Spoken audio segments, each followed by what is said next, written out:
Until recently in Australia, the killing of stranded whales was official policy.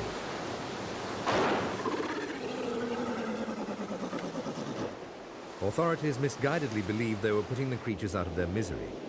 In fact, the policy often caused terrible suffering, with wounded whales taking up to 15 hours to die. Media coverage finally turned public opinion in 1983, when 21 false killer whales were shot by wildlife officers. Before then, there had been several attempts at returning beached whales to the sea. One of the first was in Tasmania, when 180 pilot whales swam ashore. 50 saved themselves, 14 were rescued, the rest died. It was a small beginning for a country which in the 70s had been the fourth largest whaling nation in the world. With many species brought to the brink of extinction, the government passed legislation to protect whales in Australian waters. But there was still concern about the plight of stranded whales. Many wildlife authorities believed it was mass suicide and nothing could be done to save them. Indeed, whale behavior seemed to support this. Many rescued whales simply swam ashore again. Only gradually did rescuers realize they were responding to the distress calls of their group or pod leaders. Former television cameraman Laurie Levy organized the rescue of 47 pilot whales at McQuarie Harbour in Tasmania.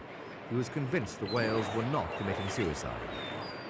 We first heard from a television news broadcast, and by the broadcast, everything sounded hopeless. The whales were suiciding, and nothing could be done for them. And we knew that wasn't the case. We knew that those whales were not suiciding, that they were just in trouble, and that it was possible to rescue them. It's still not known why whales become stranded. Some experts believe their echolocating ability becomes confused by strange coastal formations. Once caught by the tide, they can't escape.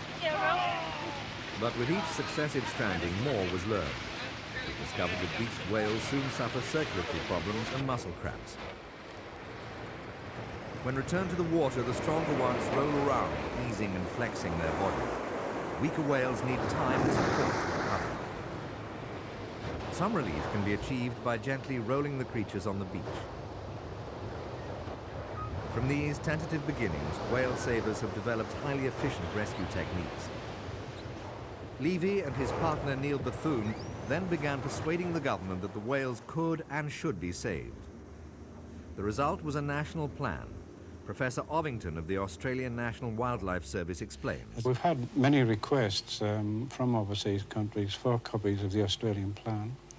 And in fact, several countries have said that they were thinking of doing something like that, but our plan was so good, they're just willing to accept it with slight modifications, I guess, to the local needs. Now the authorities coordinate rescue attempts. They're helped by the Organisation for the Rescue and Research of Cetaceans in Australia. At their weekend training courses, Kathy Evatt insists that volunteers first learn to understand the animals. Their skin is so sensitive that you can actually peel it off with your fingernails. Always approach the animals from the front. They have very good eyesight. They are able to see what's going on. They're very aware of what's going on around them. So don't approach them from the back because they'll be able to hear you coming, but they won't be able to see you, and it can cause them a little bit of stress trying to see what's approaching them from behind. On the beach, volunteers practice on dummy whales. Comforting the creatures and ensuring their skins are kept moist and protected from the sun and windburn is the first task.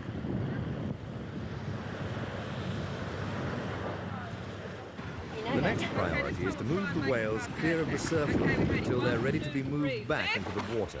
And we start moving back. Okay. While some volunteers keep the whales calm and comfortable, others enlist local help. Boats, trucks, wetsuits, and even refreshments for rescuers have to be arranged. Finding out which whale beached first is useful. Younger and smaller members of the pod need a lead animal to follow, otherwise they'll swim ashore again. Once in the water, the whales still need support. Until they've recovered their strength and balance, they can easily drown. When their condition stabilizes, they can be taken out to sea. The lead animal is slung alongside a boat and moved quietly towards the ocean. The rest of the pod then follows its calls. Social bonding between whales is extremely strong. Also evident is a remarkable understanding between beached whales and their rescuers. These mighty sea mammals are always extremely gentle with the people who are trying to save them.